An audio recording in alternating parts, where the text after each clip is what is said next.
Hello, folks. All right, chap. So today we're going to look at inverse relations. So without wasting, sorry about that. Yeah, the inverse relation is obtained by reversing the coordinates of each ordered pair. So what does it mean? If you have 2:3, for example, when you reverse it, it's going to be 3:2. So reversing the first and second components means that the domain and range will interchange, obviously. The domain of the inverse is the range of the relation, and the range of the inverse is the domain of the relation. All right. So if you are given these two ordered pairs, the inverse is going to be reversing the coordinates of each ordered pair. All right. So you had 2:3, now it's 3:2. We had 3:4, now it's 4:3 for the inverse. Now the domain of this relation is equal to the range, right, of the inverse. And then the range of the relation is equal to the domain of the inverse. Sharp.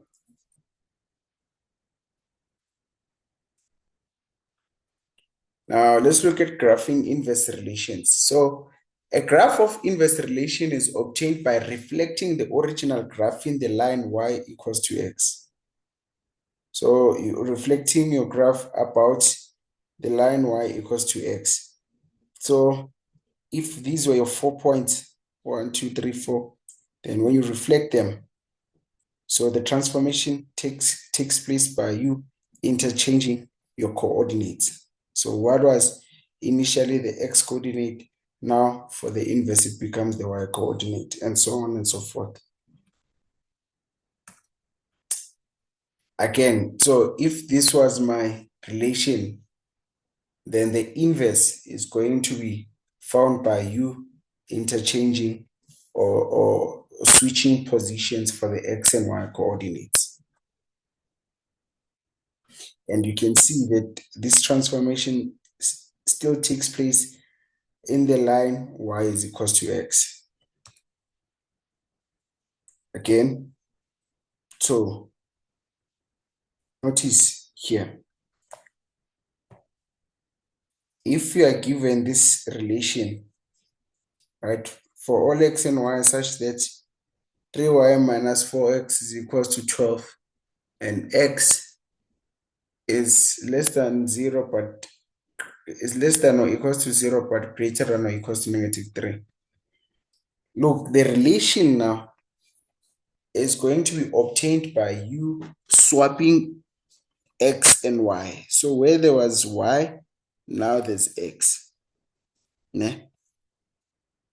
So you do that, and therefore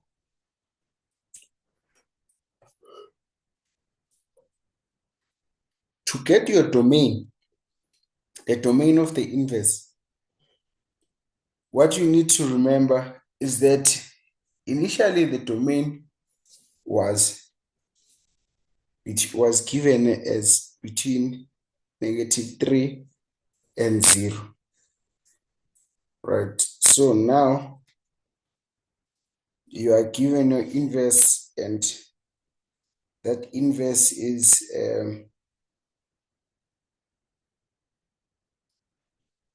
so that inverse is 3x minus 4y is equals to 12.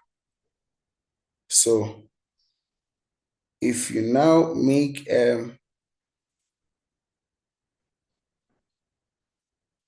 if you make y the subject of the formula, then you're going to get 3x over 4 minus 3.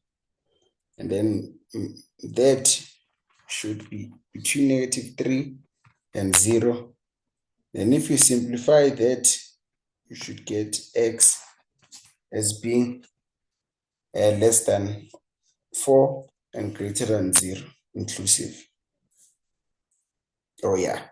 Here it is.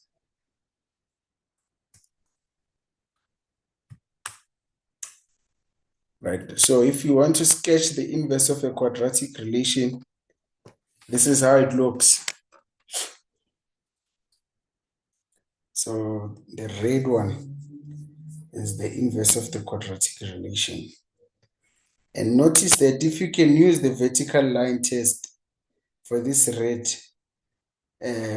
relation, you will notice that it won't pass the vertical line test. Okay. So keep that in mind.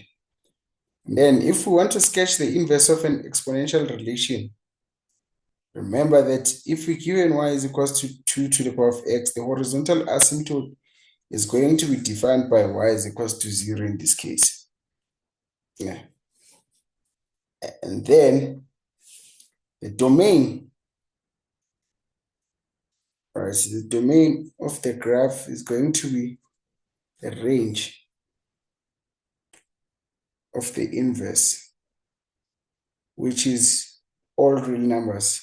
And then the range is going to be the domain, which is 0 to infinity, right? But the graph cannot touch 0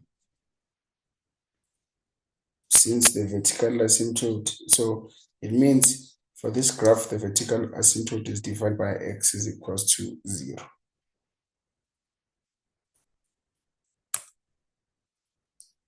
Okay. Now let's look at these, the condition of the inverse relation. Now to find the equation and conditions of the inverse, first thing first is to write x for y and y for x every time each variable occurs. So you must switch those variables. So let's look at an example. If you want to write the inverse of y is equals to x to the power of 5, firstly, switch those variables. So where there's y, I now have x. Where there's x, we now have y. Then from there, we take the fifth root, both sides, which can be written as y is equals to the fifth root of x.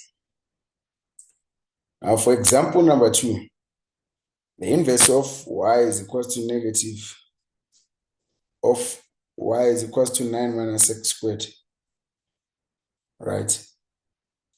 So remember that that is also a parabola, but it's this downward facing parabola because the value of a is negative, right? Then if you switch the position of x and y, you'll end up with x is equals to 9 minus y squared.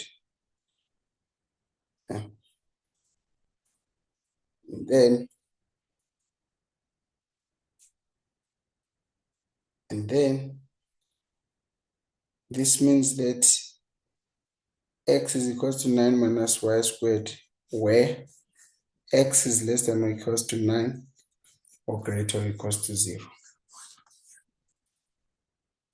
Now, let's test whether an inverse relation is a function or not. Remember,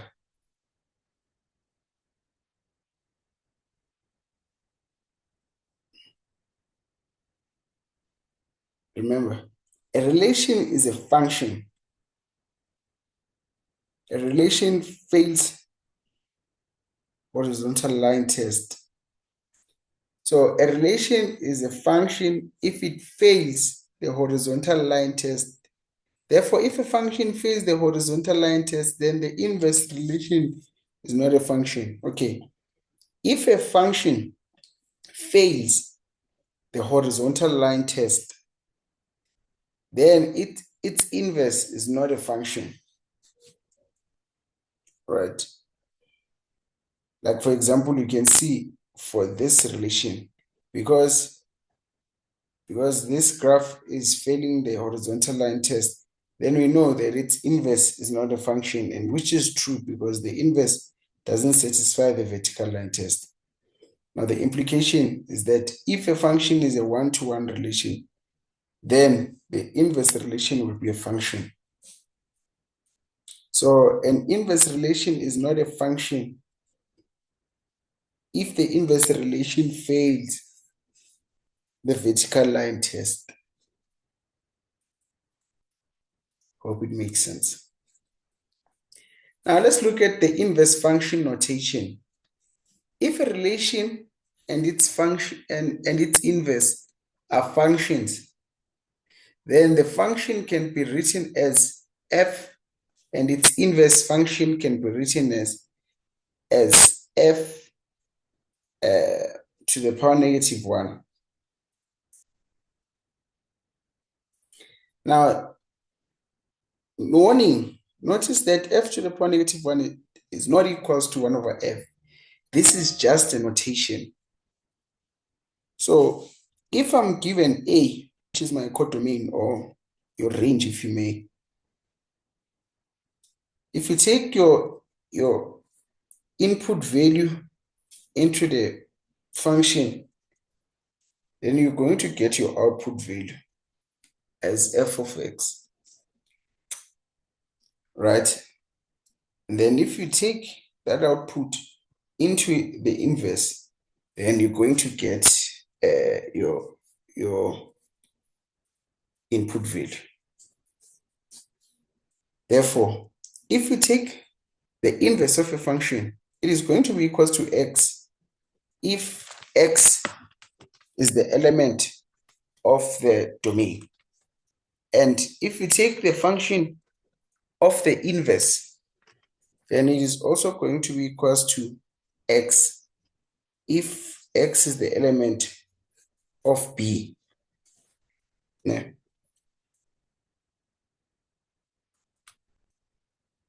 All right. Let's look at an example. Given the relation f defined by f of x is equal to 6x minus 2x, where x is less than 0, find the equation of the inverse relation. Remember, we said that the first thing is to write f of x as y is equal to 6 minus 2x. So instead of writing f of x, I'm now writing y. Then you're going to switch y and x. So if you switch y and x, you'll end up with x is equal to 6 minus 2y, where y is less than 0. Therefore, if you solve for y here, y is equal to 3 minus x over 2, where y is less than 0. Okay? Now find an expression for the inverse of x. Now, in order for you to do that, remember that y is less than 0, which means that you must substitute y with 3 minus x over 2, and then try and solve for x. All right. Therefore, this means that the inverse of x, the inverse function is equal to 3 minus x over 2, where x is greater than 6. When the inverse of a function is not a function, it is convenient to restrict the domain of the function so that this restricted function has an inverse function. For example, the function defined by y is equal to x squared does not have an inverse function. Why? Remember, because the function itself, the function y is equal to x squared doesn't satisfy the horizontal line test. Sharp. However, if you restrict the domain to x is greater or equals to 0 and define a new restricted function g by g of x is equal to x squared, where x is greater or equals to 0, notice, then the inverse function is x is equals to y squared, where y is greater or equals to 0, And then your y is either the square root of x or negative square root of x. Therefore, the inverse of x is equals to y, which is equals to root x. All right, folks, please pause the video, try this question on your own, and then we'll continue afterwards. Hey, hello, folks. I hope then you were able to solve these two basic questions. All right. If you're able to do that, let's look at solutions together.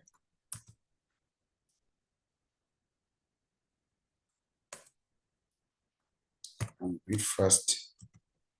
All right. So function h is defined by y is equals to h of x, which is 3x minus 2.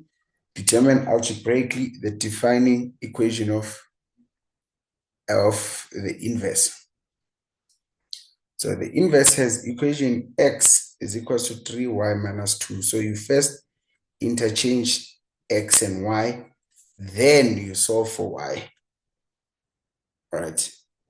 If you do that, you get y is equals to x over 3 plus 2 over 3, which can then be written in the right notation. The inverse of h is equals to x over 3 plus 2 over 3.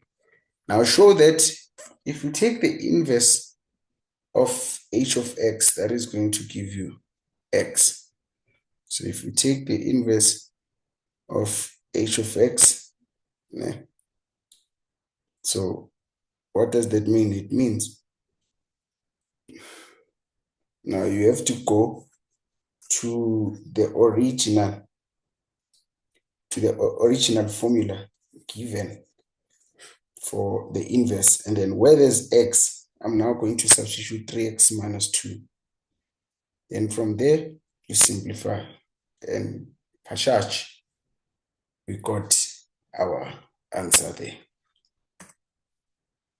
Right, so if you reflect R in the mirror, y is equals to x, and sketch the inverse, so we're going to get something like this. All right, please pause the video, try this question on your own, and continue.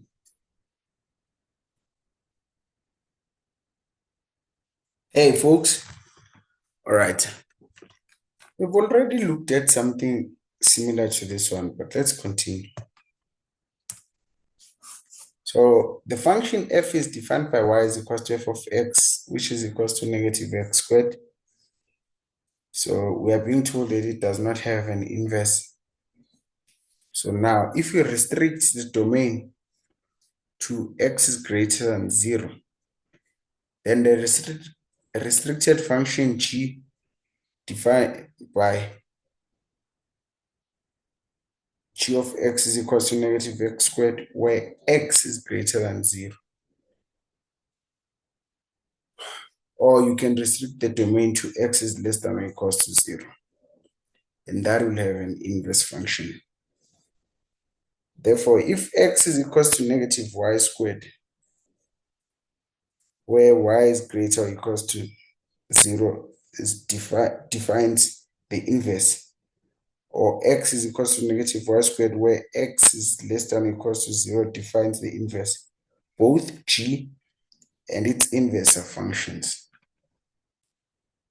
All right, thank you so much, folks. Hope to see you in our next lesson. Thank you.